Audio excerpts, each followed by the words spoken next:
Ah, buenísimo, Matías. Yo voy, ahí está. Ah, alguien puso a grabar.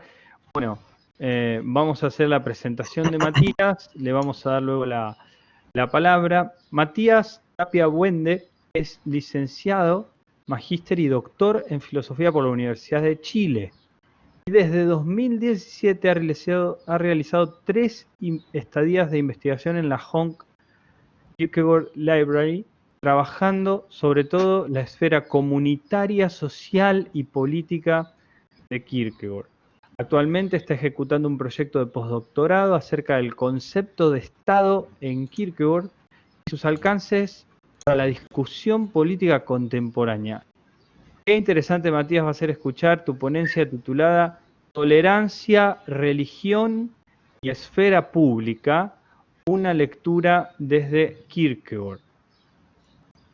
Muchas gracias por la presentación. Voy a compartir pantalla, no sé si se ve. Porque me parece que estoy compartiendo, pero no ahí sé sí, si... ahí sí. ¿Sí?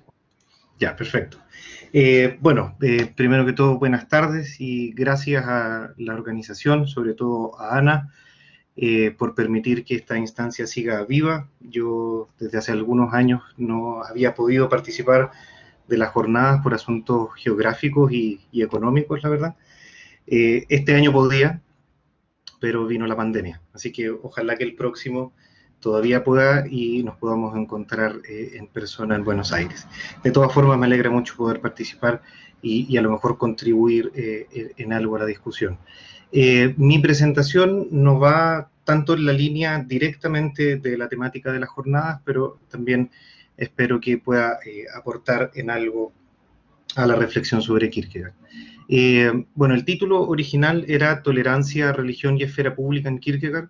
Por un asunto de estructura, ahí en la presentación lo dejé solo como Tolerancia en Kierkegaard, pero también por una cuestión temática, porque es un asunto bastante amplio. Si es que uno lo va conectando, creo yo, con ciertos elementos que ayudarían a hacer un mapa un poco más decidor de cuál es la función que podría tener alguna modulación de tolerancia en el pensamiento de Kierkegaard. No la que él mismo presenta directamente, sino que una que hay que rastrear en ciertas influencias del pensamiento cristiano. Para poder hacer igualmente ese mapeo, voy a tratar de recurrir a varios puntos más bien esquemáticos que van a estar presentes en esta comunicación. Por fuerza del hábito en realidad, porque ya estoy más o menos acostumbrado a hacer clases de esta forma, hice una presentación en vez de quizás leer un texto. Por lo mismo aquí les muestro los contenidos que voy a exponer o que voy a tratar de ir conectando. Primero voy a hablar del objetivo de la ponencia en un texto estructurado, cortito, que voy a leer. Luego voy a hablar sobre la tolerancia y la tradición de Occidente, bien someramente, lo mismo de la tolerancia en la época de oro danesa. Todo esto para dar contexto a la tolerancia en Kierkegaard, la presencia que tiene el término o el concepto, que está obviamente contextualizado en una cuestión histórica e intelectual de Dinamarca. Y finalmente voy a intentar hacer, y ahí remarco intentar, una lectura entre tolerancia, religión y esfera pública desde Kierkegaard. Entonces, el objetivo de la ponencia es el siguiente. Lo que pretendo llevar a cabo es una revisión sociopolítica de Kierkegaard a partir de un concepto poco estudiado en su pensamiento, la tolerancia religiosa. Si bien Kierkegaard nos da espacio para aplicar una tolerancia abierta en términos cristianos, defenderé que sí es posible arribar a la noción de una base prepolítica desplegada a partir de su imagen del individuo cristiano, sobre la que construir vínculos interpersonales y sociopolíticos. Ese intento no es nuevo, ha ocurrido ya desde hace un tiempo. Lo que sí me parece que puede ser interesante es agregar esta idea de la tolerancia y rastrearla desde un pensamiento cristiano que puede estar resonando en Kierkegaard. Y también, obviamente, si es que eso no vale y si es que esa conexión no convence, probablemente nos quedemos por último con la idea de tolerancia en Kierkegaard, que en realidad no ha tenido mucha atención. Sobre la tolerancia y la tradición de Occidente. Aquí abiertamente me valgo del trabajo de Manfred Svensson, que es mi patrocinador en el proyecto de postdoctorado, él ha hecho desde hace unos años un intento por reconstruir una concepción robusta de mera tolerancia, es decir, no más acá ni más allá de la tolerancia en términos generales, y obviamente que hay un componente de tolerancia religiosa siempre presente. Para poder hacer eso, Svensson suele mirar hacia la tradición del pensamiento cristiano temprano, precisamente para marcar una especie de cambio que existe luego en la modernidad. Entonces, en San Agustín nos encontramos con la tolerancia como una forma que tiene el individuo para hacerle frente a los males que se le presentan en la vida temporal, en el saeculum. ¿Sí? Desde ahí adquiere un tinte de virtud moral que Agustín iguala a la paciencia y al soportar males. La tolerancia agustiniana entonces tiene un carácter siempre de existir frente al mal, y el mal no es una cuestión que Agustín busque eliminar, sino que entiende que en la vida temporal el cristiano se va a encontrar con lo maligno, digamos. Desde ahí puede reinterpretar también sus vínculos sociales, pero una cuestión de virtud moral en específico del individuo, y existe siempre frente al mal. Agustín decía, no se ama lo que se tolera, pero se ama tolerarlo. ¿Sí? Esa es más o menos la estructura. En Santo Tomás de Aquino, en lo que tiene que ver con sus comentarios bíblicos, se conserva esta idea de virtud moral, de paciencia, tolerancia, pero también hay una extensión política, y esta extensión política está determinada en función del soberano. ¿Sí? Y ahí surge un problema, que es un problema filosófico en principio, pero además de práctica política luego, y es que el que soporta, el que tiene paciencia frente a los males, por ejemplo, se entiende que está en una posición de debilidad, pero el soberano está en una posición de poder. Entonces, ¿por qué habría de soportar el soberano? Desde ahí surge una crítica que no se ha quitado la tolerancia nunca, y es esta especie como de marca de condescendencia o de soberbia por parte de aquel que tolera a otro. Y si es el soberano, bueno, la soberana soberbia. Doctrinalmente, ese punto Santo Tomás lo salva con la idea de que la tolerancia por parte del soberano es una réplica de la tolerancia que tiene Dios respecto del pecado en los seres humanos. ¿Sí? El soberano soporta en la esfera política ciertos males que desde el punto de vista de la virtud no son soportables, pero que dentro del punto de vista político sí lo son. Santo Tomás, de hecho, asegura ciertos lugares en los que el brazo del soberano no puede llegar, o a los que el brazo del soberano no puede llegar.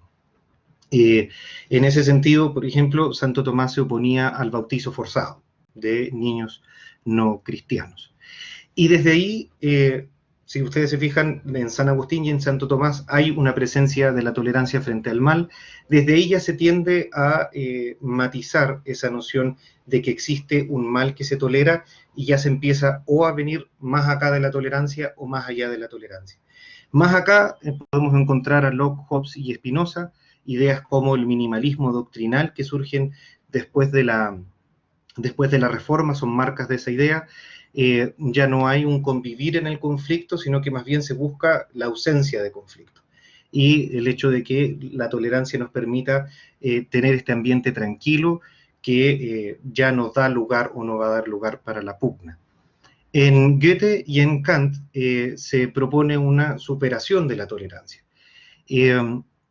Kant la asocia directamente con la soberbia, Goethe la dispone como pasajera y dice que finalmente se va a terminar superando.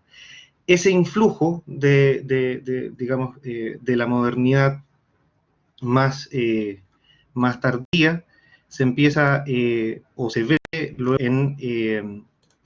en Derrida en específico. Derrida está, digamos, en contra o es reticente a la idea de tolerancia precisamente por dos cosas, porque tiene un origen religioso y porque tiene un origen elitista.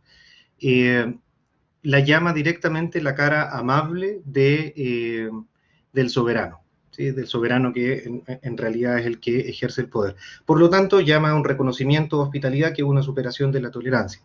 En Locke, Hobbes y Spinoza hay ausencia de conflicto, es decir, se borran las diferencias. En Derrida, por ejemplo, hay superación y aceptación de las diferencias. Ese es más o menos un esquema que debería servirnos como, digamos, puntos para situarnos en la tradición de Occidente, y sobre el que vamos a volver es sobre esta idea de que la tolerancia es o ocurre frente al mal, que me parece que es rescatable en términos kierkegaardianos, como virtud moral, más no como una práctica política.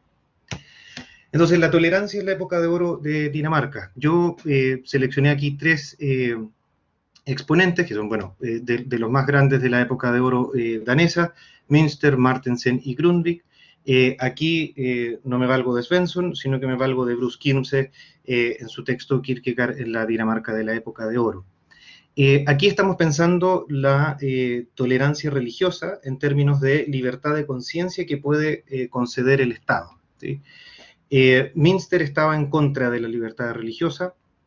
De hecho, estaba a favor del bautizo forzado de niños, por ejemplo, baptistas, que habían quedado fuera del reconocimiento estatal en la década del 20.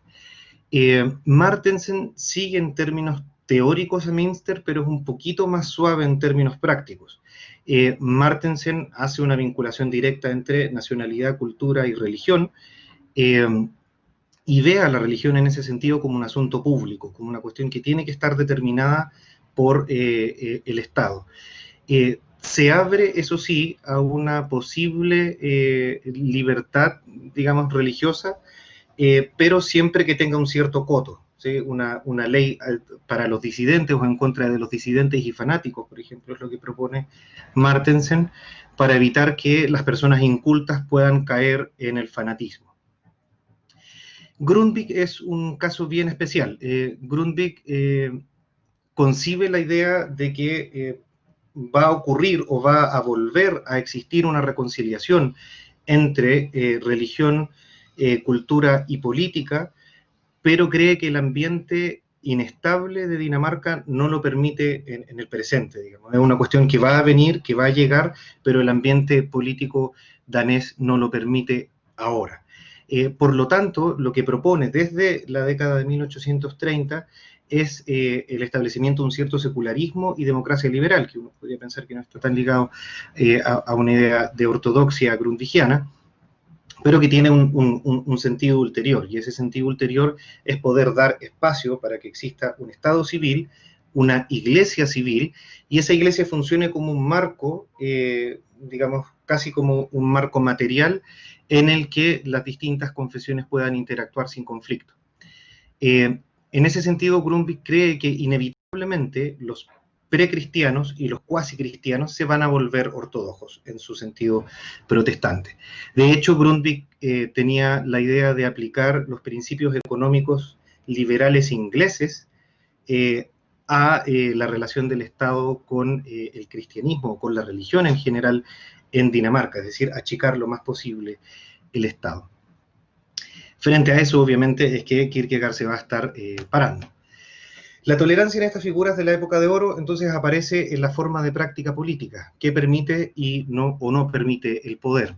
Con especial referencia a Grundtvig, las alusiones de Kierkegaard a la tolerancia, y ahí lo pueden encontrar en la forma danesa, que no es muy distinta a la nuestra, giran en torno a una mayor libertad de conciencia dispensada por el Estado. ¿Sí? Kierkegaard es crítico de esa libertad de conciencia dispensada por el Estado, pero no en sentido político, sino que en sentido religioso.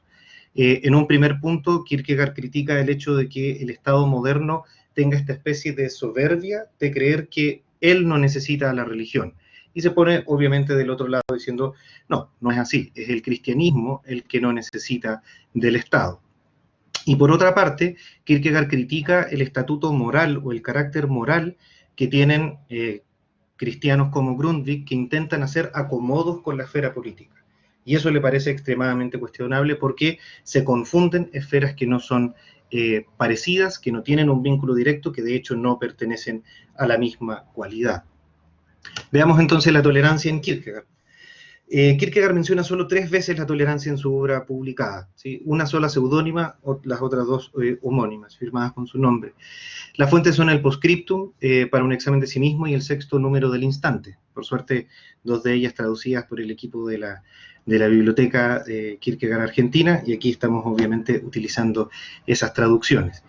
Veamos lo que dice Kierkegaard entonces. En el Postscriptum, Johannes Climacus, hacia el final, dice lo siguiente: en nuestra era, cuya tolerancia o indiferencia es tan grande, ciertamente no sería imposible para un cristiano de verdad, que en riguroso consigo mismo no se mete a juzgar a otros, hacer posible que se le permita vivir en paz. Pero, por supuesto, todavía tendría dentro de sí el martirio. Kierkegaard iguala entonces tolerancia con indiferencia en términos de práctica política, de permiso concedido por el Estado. Ya estamos aquí en una época en la que los límites se están abriendo un poco, gracias a las propuestas de Grundtvig y algunos liberales con los que se alió Grundtvig, pero también propone esta idea de que existe una especie de compatibilidad con la esfera pública siempre que el cristiano no juzgue a otros, no se crea mejor que otros, que es una cuestión que Climacus dice en el entorno de esta cita, y además también siempre que lo exterior no se cruce con los términos religiosos, que es una idea que Kierkegaard va a profundizar con el correr de los años. Y la bajada es precisamente que siempre esté dentro de sí la posibilidad del martirio, es decir, cuando se borra esa posibilidad, cuando se vuelve tan cómoda la posición en este ambiente tolerante, indiferente de la esfera pública, eso para Kierkegaard es una rebaja del cristianismo. Y eso se ve claramente en Para un examen de sí mismo. Este texto fue publicado en el 51, un año en el que Kierkegaard se está involucrando públicamente con discusiones respecto de reformas a la relación entre el Estado y la Iglesia. Pero cuando se abolió la imitación, dice Kierkegaard, y en consecuencia la persecución se hizo imposible, eso, en la jerga de malhechores con que hablamos los hombres, no sonó como una acusación contra un retroceso en el cristianismo de un siglo extraviado. No, sonó como una alabanza a un incomparable progreso de la tolerancia de un siglo iluminado. ¿Sí? Aquí se vuelve a dar esta imagen de que en un ambiente tolerante, indiferente, la persecución, el martirio es imposible, y eso es un retroceso para el cristianismo. En el Instante habla en un sentido directo a Grundtvig y luego sobre el cristianismo. Libertad para sí y para quienes pudieran estar de acuerdo con él, con Grundtvig, libertad para expresar lo que él y los suyos entendían por cristianismo. Esto es lo máximo que él ha querido, y por lo demás mantenerse sereno, tranquilo en esa vida, tener su familia, vivir como aquellos que esencialmente tienen su hogar en este mundo y quizás llaman a su tranquilidad tolerancia con los otros cristianos. Aquí se ve directamente cómo el proyecto de Grundtvig no calza con el proyecto que tiene Kierkegaard. Y aquí ya una referencia directa al cristianismo, en la página siguiente de El Instante: pues no nos olvidemos de que mientras el cristianismo, en un sentido, presumiblemente sea la más tolerante de todas las religiones, por cuanto más que ninguna aborrece utilizar el poder terrenal, en otro sentido es la más intolerante de todas, por cuanto sus verdaderos confesantes no conocen ningún límite con relación a querer obligar a otros, aún sufriendo ellos mismos, obligarlos sufriendo su maltrato y persecución. Aquí Kierkegaard mezcla dos grados de tolerancia, o dos aplicaciones de la tolerancia. La primera entendida como la práctica política de un soberano, que puede tolerar y no tolerar, y cuando no tolera aplica poder. Esa no aplica al cristianismo, porque el cristianismo no busca utilizar poder terrenal, pero sí está la idea de una intolerancia por parte del cristianismo de básicamente no soportar que las personas se pierdan, que no conozcan la verdad salvadora del cristianismo.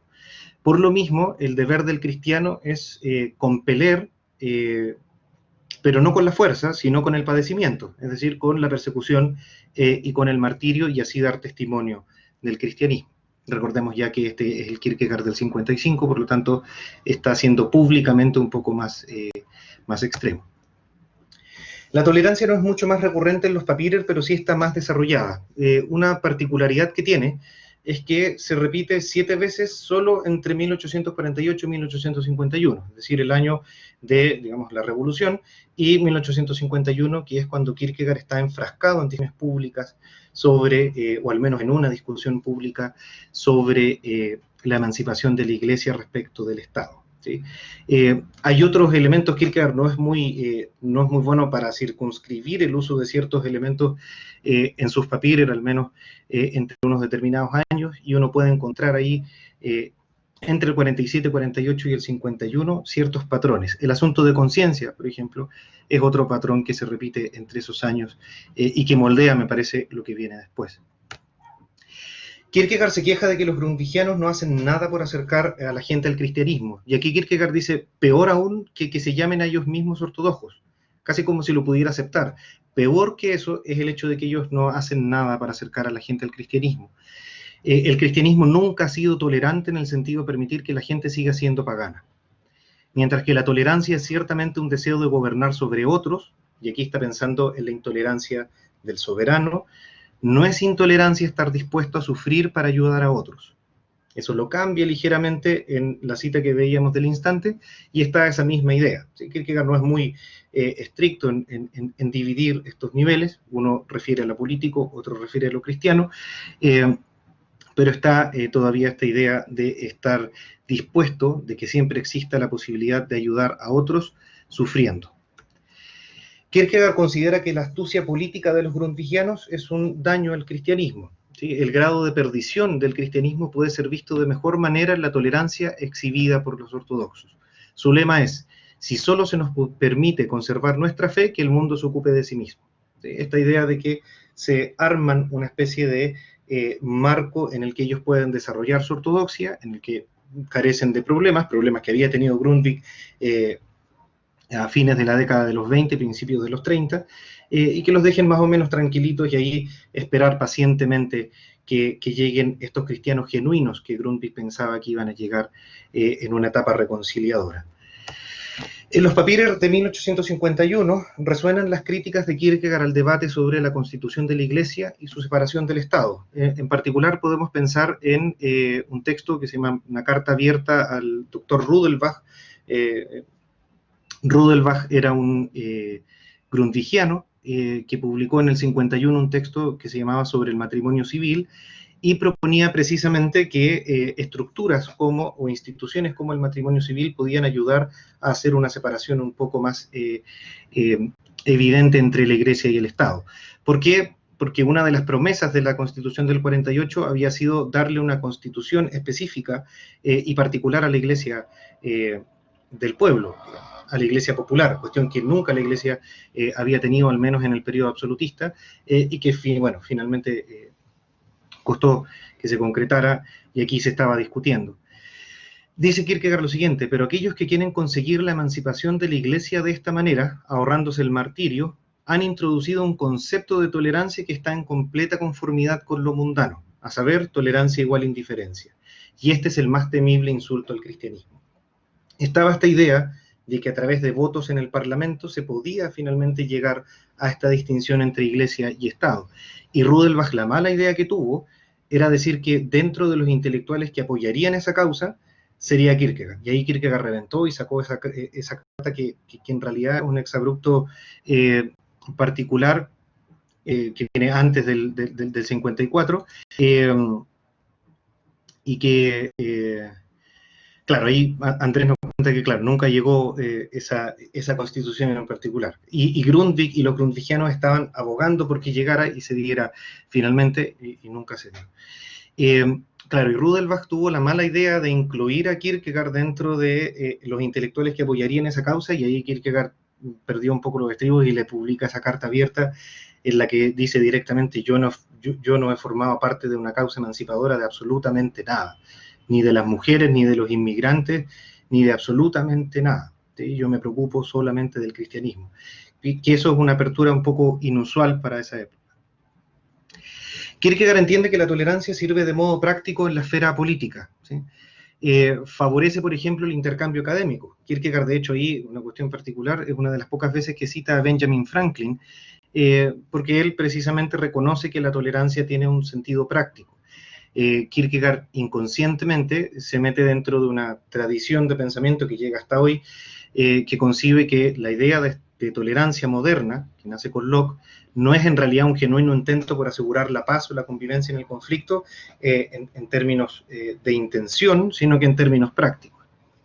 ¿Cuál es el problema? Está bien la tolerancia en lo político en su campo, por ejemplo, para promover el intercambio. La amenaza es cuando la tolerancia se filtra en la esfera religiosa y cuando se intentan hacer ahí ciertas concesiones que Kierkegaard concibe como ilícitas.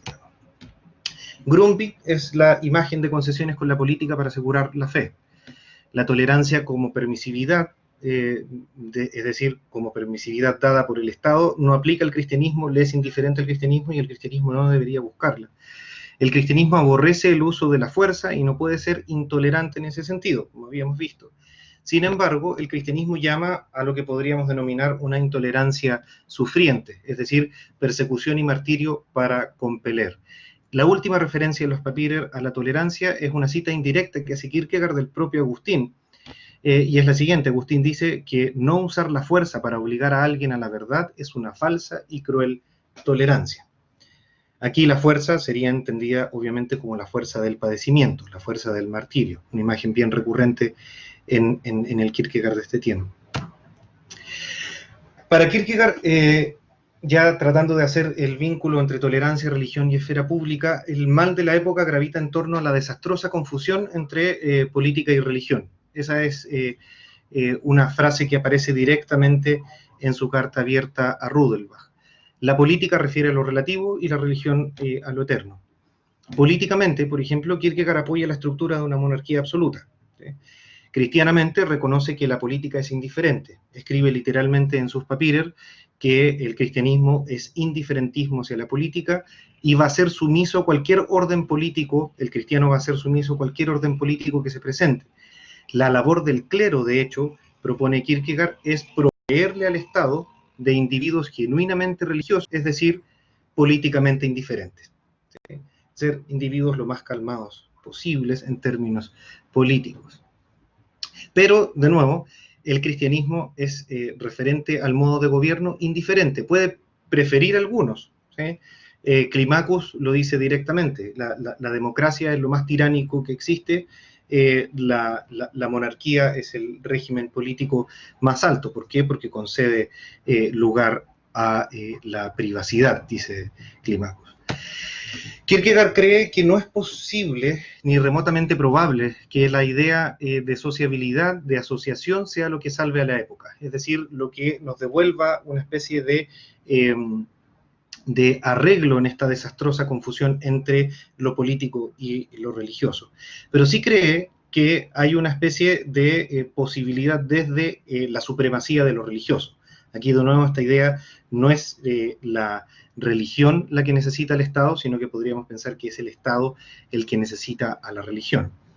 No antes, dice Kierkegaard en la época presente, de que el individuo se gane a sí mismo en una postura ética a pesar del mundo, no antes de ello podrá hablarse en verdad de unir, de volver a conectar relaciones personales. Y fíjense que ahí utilizamos Kierkegaard utiliza la expresión postura ética, está hablando de la postura religiosa, pero además podemos pensar en la cierta ejecución personal de ciertos caracteres o de ciertas determinaciones morales que en la tradición se han entendido como virtudes. La tolerancia podría ser una de ellas. Bruce Kirmse dice lo siguiente respecto de lo que he venido diciendo: la interioridad religiosa de la individuación se vuelve un momento esencial para hacer posible la política. ¿Qué rol entonces podría pensarse para la tolerancia en Kierkegaard?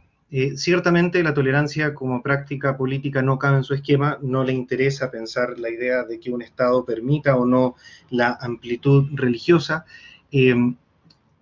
Yo he visto al menos un texto que trata de hablar de Kierkegaard como un, digamos, como un tolerante en términos religiosos, más o menos abierto, y la verdad es que no creo que el argumento sea demasiado convincente en términos estrictos, en términos de lo que tiene que ver con su imagen del cristianismo.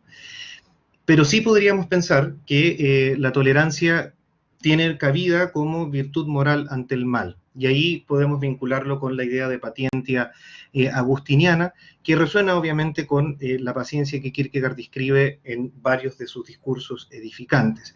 Es decir, aquí estamos pensando en una ejecución a partir del propio individuo. El individuo soporta esta disrelación que existe entre su existencia temporal y su búsqueda del bien eterno.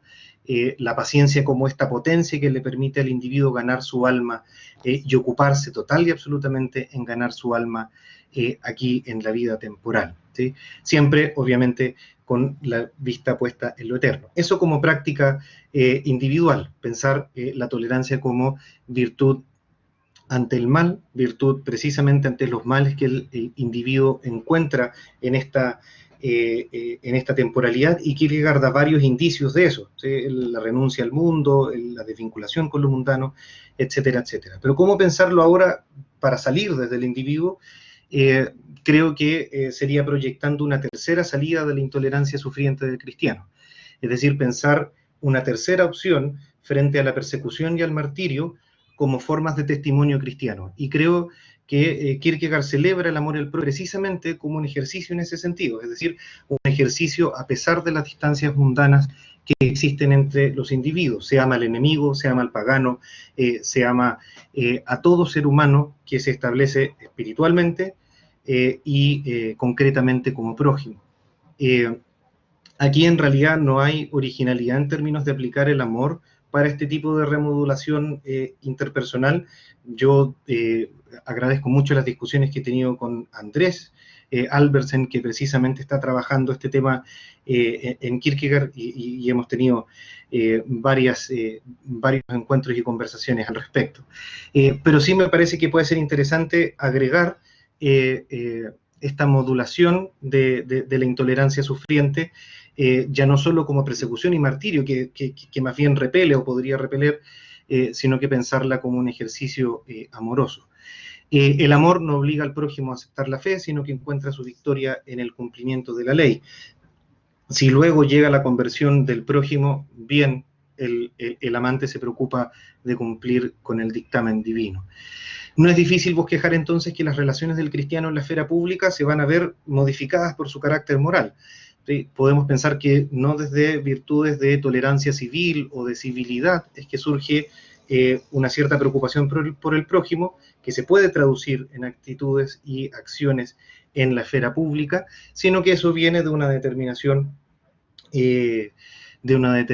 cristiana, de una determinación en el carácter moral del individuo. El juego estaría en la traductibilidad o en el hecho de traspasar lo que en ese sentido sería interior hacia lo exterior, o lo privado, a lo público. Y cierro entonces con agarrándome ahí de la idea de traductibilidad. Habermas es uno de los pensadores poseculares que levanta una preocupación por los fundamentos prepolíticos del Estado democrático, sobre todo en ese intercambio que tiene con Ratzinger. Pareciera, dice Habermas, que no basta con principios que el Estado se pueda dar a sí mismo, es decir, principios meramente políticos. Esto para pensar tanto la estabilidad social como la estabilidad legítima del Estado democrático. Y la apuesta de Habermas es que una puerta para la estabilidad se abre a partir de la solidaridad entre los ciudadanos, es decir, ante prácticas prepolíticas, prácticas con las que los ciudadanos vengan desde ya a entrar en la práctica social, en la práctica política. En ese sentido dice que un diálogo fructífero entre lo secular y lo religioso podría tener sentido, ¿sí? Y podría darnos también fundamentos políticos que vayan más allá, por ejemplo, de la inestabilidad de un modus vivendi que parece ser una postura bien dominante, por ejemplo, en el liberalismo. Y la idea es que quizás Kierkegaard pueda proveer elementos para esa discusión. Eso, muchas gracias por la atención. Gracias a vos, Matías, por el tiempo, por el estudio, por compartir con nosotros un tema de tanta relevancia para en la esfera pública de estos años. Ha sido y hay algunas consideraciones y preguntas interesantes. Acá Ana te manda mucho amor, un trabajo tremendo. Chile mierda, bueno, se entusiasmó magnífico tema excelente, dice María del Carmen. María Carmen, Matías, gran presentación, excelente Matías. Y Andrés pregunta una cuestión en particular. Después vamos a hacer otra pregunta que hizo Carlos también. Sociabilidad y amor al prójimo son dos cosas para Kierkegaard. Buena pregunta, Andrés. Creo que lo tuvimos que haber conversado alguna vez. Creo que referimos a precisamente a un pasaje de los Papirer, en los que Kierkegaard dice expresamente algo como lo siguiente. La gente cree que no tengo un concepto de sociabilidad, o que no sé nada de la sociabilidad, y ya tengo el título para mi próxima obra, dice Las obras del amor. Yo pensaría que se puede extrapolar más la idea de sociabilidad, más que igualarlos directamente. Creo que hacia allá iba un poco el intento del final de la presentación, de intentar ver esto como una idea de fundamento de práctica moral, que en Kierkegaard obviamente que tiene la característica de ser cristiana, y que se ejecuta a partir de esa resignificación de la realidad que ocurre primero en el cristiano y que luego el cristiano puede soltar a lo que lo determina hacia afuera. Creo que tengo por aquí debería tener quizás una cita de cómo lo dice en la época presente. Dice: cuanta más idealidad e idea posea un hombre en el silencio, determinado religiosamente, tanto más capaz será de hacer renacer su vida y la de quienes lo rodean. Yo creo que quizás por ahí podría ir algo que ayude a pensar esa pregunta, Andrés. Muchísimas gracias, Matías, ahí por la respuesta. Carlos pregunta, en la iglesia de Kierkegaard se mezclaba poder político con autoridad eclesiástica, algo como lo que produjo el primer cisma en 1904 de la iglesia católica. Y pregunta Carlos, ¿no hubiera sido su tolerancia distinta en una iglesia con poder y autoridad solamente eclesiástica con el poder terrenal? Claro, es una buena pregunta, Carlos. Bueno, precisamente porque, como agregaba ahí Andrés, de hecho, posterior a la Revolución del 48, cuando se hizo precisamente la exigencia por una constitución y un gobierno especial para la Iglesia, eso no terminó ocurriendo. La Iglesia era un brazo en el absolutismo, fue un brazo de la administración burocrática real, ¿sí? Era un brazo del poder político, tal como inicia tu comentario y luego la pregunta. No sé si hubiera sido distinta su noción en específico de tolerancia. Creo que si la tolerancia hubiera estado siempre dependiendo de este acomodo en el mundo, Kierkegaard hubiera tendido a pensarla como ilegítima, por esta visión que construye del cristianismo, y por lo mismo una permisividad del Estado hubiera sido compleja en ese sentido. Quizás el punto o el lugar en el que uno podría pensar en una iglesia alternativa de Kierkegaard está en lo que comenta en Ejercitación del Cristianismo, cuando habla de una iglesia militante, y cuando ya ahí Anticlimacus hace directamente la alusión a que una comunidad cristiana que viva en paz, que viva total y absolutamente en paz en el mundo, no es un asunto de la temporalidad, es un asunto de la eternidad. No lo ve como posible, no ve el hecho de que haya una confirmación tranquila. Lo que sí hay en Kierkegaard, y eso se da hasta Ejercitación del Cristianismo de manera abierta, es una especie de exigencia de reconocimientos, así lo pone Kierkegaard. Eso está en el pequeño prefacio que agrega Kierkegaard como editor a la Ejercitación del Cristianismo, es decir, todavía están a tiempo de arreglar la confusión que tienen, por no ponerle otro nombre que quizás Kierkegaard se lo hubiera puesto. Todavía están a tiempo de mostrar y de reconocer que no son lo que dicen que son. Y cuando ya Kierkegaard pierde esa esperanza, que es después de la muerte de Münster, en enero del 54, y en diciembre del 54 abre ya, digamos, los fuegos contra la iglesia establecida. Viene por ahí, por mediados del 55, una segunda edición de la ejercitación del cristianismo, y Kierkegaard intencionalmente le saca el prefacio, porque ya no era para eso. Ya no hay, ya sonaron, ya lo hicieron mal. De hecho, ahí, en ese tiempo, Kierkegaard se está cuestionando la posibilidad de que el cristianismo sea social o no. Lo dice literalmente así en los papiros. Me entra la duda de si es que el cristianismo da espacio para la sociabilidad. Bueno, Matías, yo consideraciones también me voy a animar a, ya que no hay más preguntas, aquí siguen los comentarios, ¿no? Andrés dice, no sé si existe en algún lugar una iglesia que como institución no tenga al menos aspiración a influir en la política. Yo venimos a agregar ahí que desde el momento en que se institucionaliza, cualquier religión se politiza. Y acá me parece, no sé, lo digo, así pienso en voz alta y espero tu comentario, en la politología de estas últimas décadas ha aparecido mucho la idea de diferenciar la política de lo político. Y me parece que en el campo de lo político el cristianismo es inexorablemente, como cualquier práctica social, que tiene consecuencias políticas. ¿No te parece que se puede pensar esto que decíamos recién del amor al prójimo, o sea, de que el cristianismo no puede renunciar a lo político aunque renuncie a la política? Es una buena pregunta, Graciano. Sí, bueno, eso se está pensando, está dentro de una de las vetas de discusión respecto de cuál puede ser el lugar de la religión en la esfera pública. Es uno de los puntos, por ejemplo, que trabaja el mismo Habermas en un texto que se llama Religión y Esfera Pública, que tiene ahí reunido a Judith Butler, a Charles Taylor, y un texto de él también, y de otro autor que se me va ahora.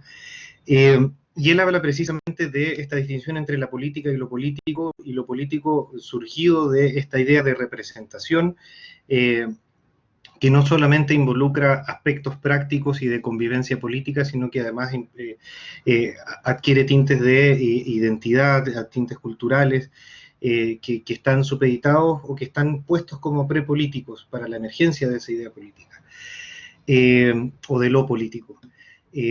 También es una distinción que hace Schmitt, por ejemplo, y que marca parte del discurso político contemporáneo.